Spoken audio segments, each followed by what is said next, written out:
Starbucks is hoping to donate all of its unsold food from its locations around the U.S. The company announced today that its goal is to contribute 100% of its leftover food to Feeding America, which runs a network of food banks around the country. The idea came from baristas who see the waste firsthand. The U.S. Department of Agriculture estimates 30 to 40% of America's food is wasted. Thousands of people attended a memorial service in Hampton, Virginia today to remember the Virginia State Trooper who was killed in an attack on a Richmond Greyhound bus terminal. Trooper Chad Dermeyer is being remembered as an exceptional officer and devoted family man. Dermeyer's partner at the Newport News Police Department says he had a megawatt smile. He had integrity. He had fortitude, character. He was fair-minded. And Lord knows he had compassion for other people. Dermeyer leaves behind his wife and 2 children.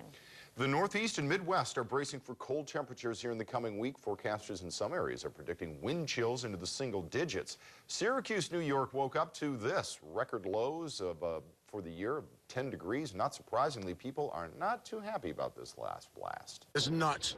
Last week it's 68 degrees, and this week it's 30-some degrees. It's snowing and knee-deep in snow. Not just a sprinkling, the snow's making road conditions treacherous in Connecticut and New York, where troopers are investigating a number of wrecks, including this bus that flipped over with 3 dozen college students on board and a multi-vehicle pileup that left 1 person dead and 13 others hospitalized. American Airlines will begin operating nonstop flights to Charlotte, North Carolina out of the Dane County Regional Airport. Starting today, there will be 2 flights daily at 7:35 a.m. and 3:35 p.m. Each flight is just 2 hours long. Charlotte Douglas International Airport is among the busiest in America, with flights to more than 154 domestic and international locations. It really opens up a whole bunch of destinations for one stop. The connections to the whole southwestern part of the United States, as well as the Caribbean and in Latin America out of both Dallas, but now out of Charlotte, are fantastic. Passengers on that first flight got a Charlotte gift bag with an Explore Charlotte magazine and even a bottle of North Carolina barbecue sauce. This upcoming NFL season, you're going to be able to watch Thursday night NFL games on Twitter. The social media platform beat out Verizon, Amazon, and Facebook for the global streaming rights on this. Twitter pays the NFL $10 million to stream 10 games this season. And when we come back, we'll have a final check of your weather. Madison's Black Leadership Council released a new video with a simple message. Stop the violence. We must stop the violence. Stop the violence. This video comes as Madison has seen a jump in violence recently. Police have responded to 28 calls of shots fired this year, half of those in April alone. Members of the Black Leadership Council want the community to work together to decrease the gun violence. I want to make sure that the communities are safer and that, again, that we're part of the solution and that we're proactive and getting a message out to say that we'd like the violence to stop. We certainly don't want shootings and killings to be a commonplace in Madison. The Black Leadership Council worked with the city of Madison to create this video. You're watching 27 News in HD with Greg Jeske and Amber Noggle, Chief Meteorologist Bob Lindmeyer, and Sports Director Lance Vieser. This is 27 News at 10. We've got you covered. Some of the Wisconsin National Guard's newest recruits were treated to an exciting show today. 9 juniors and seniors at Mosinee High School just south of Wausau signed up to serve with the Guard. And to thank those kids, the National Guard brought a military helicopter to the school and treated all of those kids their first of many rides. Have 9 recruits out of the same school. That's huge. A lot of dedication they have of serving their state. After visiting Mosinee High School, the National Guard headed up to Wausau West High to thank the recruits there. Navy Secretary Ray Mabus is still working to sell Marines on women joining them in combat. Marine Corps leaders have resisted recruiting women for certain positions. Speaking to 1,500 Marines and sailors today in California, the Secretary told them that the December decision to allow qualifying women in combat is final. He likened the addition of women to combat forces to integration of blacks in 1940s, gays and lesbians in recent years. Despite the change, Mabus insisted that standards to qualify for combat positions will not be lowered. Washington, D.C. has a new monument dedicated to equality for women. Today is Equal Pay Day, so to celebrate, President Obama renamed the Seawall Belmont House the Belmont Paul Women's Equality National Monument. At the dedication, Obama spoke about the pay gap between men and women. America should be a level playing field where everyone who works hard gets a chance to succeed. And that's good for America, because we don't want some of our best players on the sidelines. The new monument is named after Alice Paul, the founder of the National Women's Party, and Alva Belmont, who helped to fund the party. 40,000 Verizon workers may go on strike tomorrow if they can't reach a new labor agreement. The workers have been without a contract since August. The union wants Verizon to keep jobs here in America and continue benefits for insured workers, I should say. But the Verizon company says it has plenty of non-union employees ready to cover if the strike happens. Nearly 2 years after a tornado hit Verona, fifth graders at Sugar Creek Elementary learned what to do if severe weather strikes. Wisconsin Emergency Management introduced about 75 10-year-olds to the STEP program, an acronym for Student Tools for Emergency Planning. Besides learning about safety kits, the students also learned how to create a family emergency plan. This is the perfect time. When you hear those sirens go off, that's a great reminder. Hey, we've got to have a plan together. The worst time to put a plan together is when you're in the middle of the crisis. Students will have a chance to practice what they learned during 2 statewide tornado drills this Thursday. One starts at 1:45 in the afternoon, the other at 6:55 in the evening. You're watching 27 News in HD with Greg Jeske and Amber Noggle, Chief Meteorologist Bob Lindmeyer, and Sports Director Lance Vieser. This is 27 News at 10. We've got you covered. Philip the duck is getting used to his new feet at his new home. Over the weekend, Philip moved to an animal sanctuary just north of Milwaukee. We've been following Philip's story for you since last week. When he was fitted with his new feet, you'll see here, he lost the others, his originals, to frostbite. Jason Jiske is an Oshkosh middle school teacher who had a 3D printer and got those feet onto Philip using that. Took a few tries. They found the perfect feet, or as perfect as they could get, and, well, now hopefully the perfect home, too. I'd already called us and said, I can't wait to see them. I just can't wait. All right, so Philip, as you can see, did have a little trouble with these new feet at first. They are fitting a little finer. He's getting around a little better, we're told, with the other ducks at the sanctuary. But these current feet are temporary. The sanctuary is hoping to get some college engineering departments on board to help find a permanent solution. This morning marked the start of sturgeon spawning along the Wolf River in Wisconsin. Usually sturgeon spawn for 4 to 10 days, but DNR officials said that because of warmer water temperatures, this year the sturgeon will only spawn for a few days. For some people in northeast Wisconsin, watching the spawning has become a tradition. People want to get out and see the fish spawn. The next few days are really the days to come out and see the fish. If you wait till the weekend, you might miss it. Volunteers will help the DNR to tag fish during spawning. The DNR expects to tag between 1,500 and 2,000 this year. Milwaukee's Schlitz Audubon Nature Center is fighting a beetle infestation in its trees this spring. First detected the emerald ash borer in the trees back in early March, and now has found them in more than 1/3 of the trees there. Officials plan to save some and replace the ones that are already dead. This is something that's unprecedented for the Nature Center. So instead of crying, we're going to try to do something positive and move towards a more healthy, diverse forest ecosystem. We've seen it happen to a lot of cities, including Madison. To make the thing happen at the Nature Center, though, they're going to need help. It's going to cost about $2 million for these trees and requires triple the current volunteer hours. Check your cupboards tonight. There's a recall of fruit sold at Walgreens. We've got you covered on the details. Milky Way International Trading Corporation recalled Nice peach slices and Nice mixed fruit in 8-ounce jars. The Food and Drug Administration says at least one person found glass in their peaches. These were sold at Walgreens nationwide. We've got more information on this recall on WKOW.com. You're watching WKOW 27 News at 10 with Greg Jeske, Amber Noggle, Chief Meteorologist Bob Lindmeyer, and Sports with Lance Vieser. We've got you covered. The first wave of residents of Fort McMurray in Alberta, Canada are sleeping in their own beds tonight. It's been a month now since that big wildfire that's still burning, by the way, forced them to leave their homes. The fire burned 1.5 million acres in Canada. Residents were welcomed by firefighters and the Canadian flag flying over the city today. While some residents have a house to return to, many are not as lucky. It's hard knowing I'm a lucky one. My house is standing, everything is still here. I came back to almost normalcy here, but knowing I have a bunch of coworkers who have lost their homes. 2,000 firefighters are still working to put out the fire, and many people still can't go home. Some won't be able to until September. Fire departments across the nation may soon be learning from a groundbreaking study in Beloit. Researchers looked into the impact of loud alarm tones on the hearts of firefighters. Beloit Fire Medical Director Dr. James McNeil co-wrote the study with Yale University. He discovered typical tones raise the heart rate while incremental alarms lower it. Looked at that startle response and the heart rate, and we tried to look at ways to gently wake them as opposed to suddenly waking them.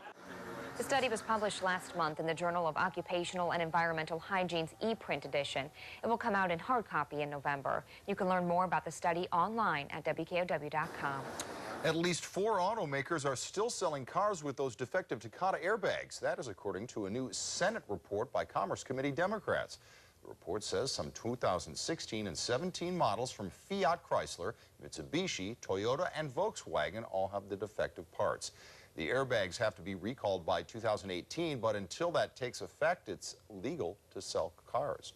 Nissan, meantime, recalling 80,000 of its Pathfinder SUVs because the brake lights can stay on when the driver is not stopping. The recall covers Pathfinders from 2013 and 14. The company says if the lights stay, other drivers wouldn't be able to tell when the car is braking. They also said it could cause brake shift interlock to fail, which helps to prevent rollaway accidents.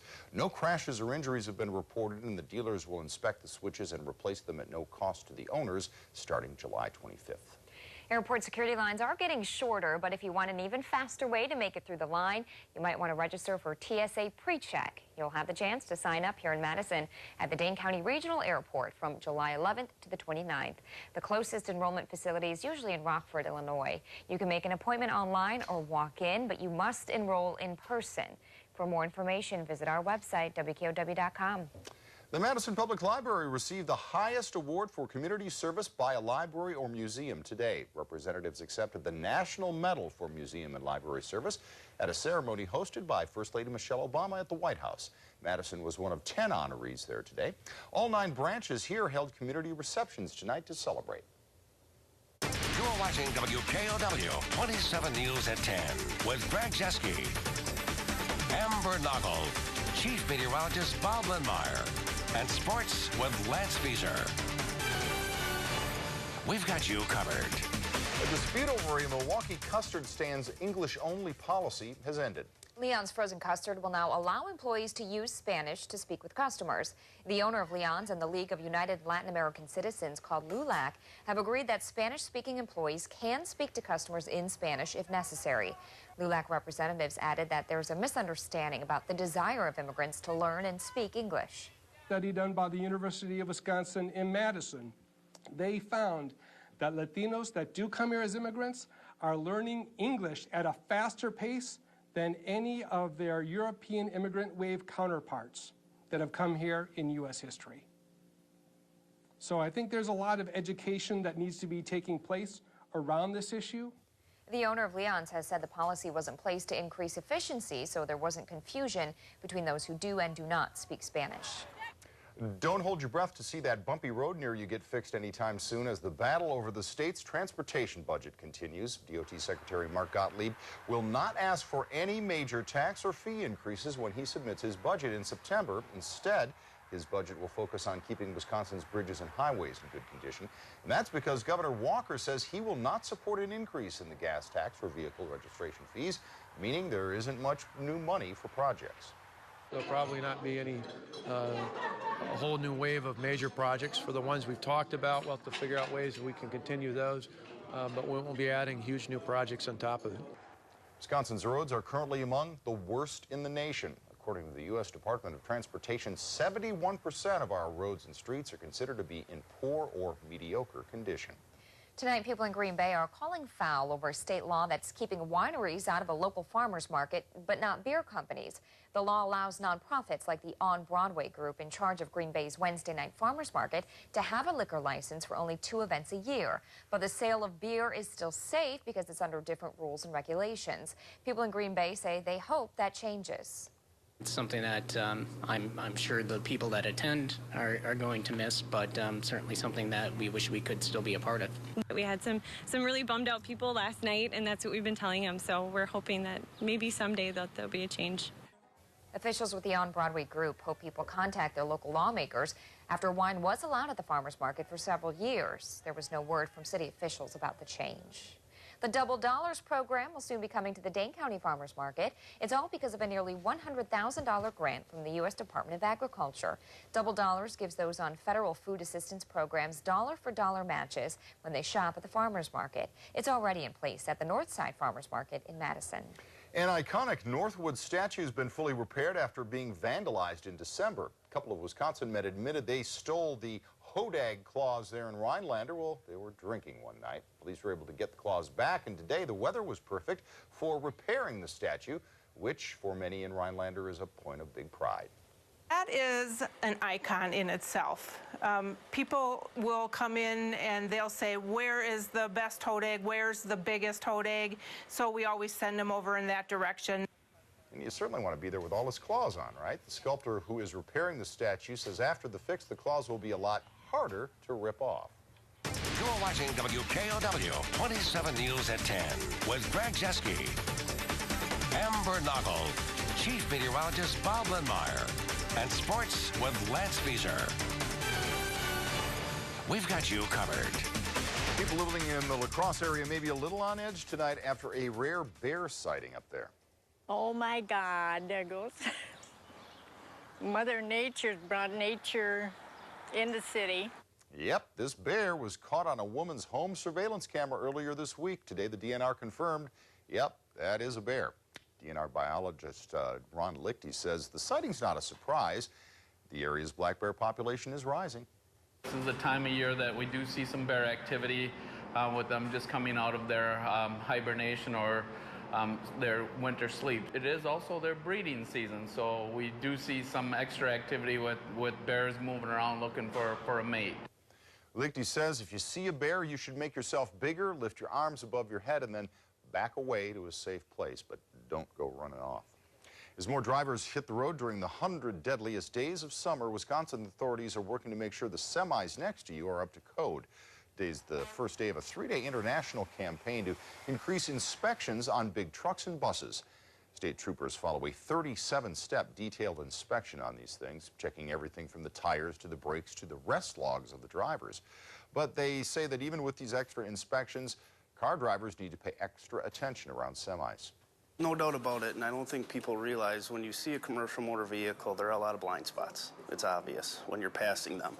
Their stopping distances are probably 3 times longer than a normal car, so we don't want to be driving down the interstate. We don't want to be driving in their blind spots. We don't want to be cutting them off. We don't want them to be distracted in any way. That's some good advice. The inspections should make it safer. Gas prices will make it cheaper to be on the road this summer. They're expected to remain fairly low for a typical summer. The U.S. Energy Information Administration predicts average gas price through September, $2.27 a gallon. That's 36 cents per gallon less than last summer. It's also below the current national average and be the lowest summer price in 20 years. If you're opting to travel by air instead, you might be in luck still. Peter Neffinger, the head of the TSA, says they're making progress on those security line wait times. Neffinger telling a Senate panel today that over the Memorial Day weekend, 99% of flyers waited less than 30 minutes in line. Said they've added more lanes and increased staffing, focusing on the nation's larger airports. The TSA is also exploring faster screening technology. And while some are traveling this summer, destinations by plane, others are reliving theirs in vintage planes. 1940s era Boeing Stearman, the World War II era plane, served as a time machine of sorts for World War II veterans at Waukesha's Kreitz Field today. Thanks to the nonprofit organization Ageless Aviation Dreams Foundation, these vets got to climb in the cockpit and relive those military days. It was very nice. Flying in an open cockpit, though, is something you have to get used to with the wind and all that. Yeah. But I think in another life I might like to do it. Each veteran got 15 to 20 minutes in the air today.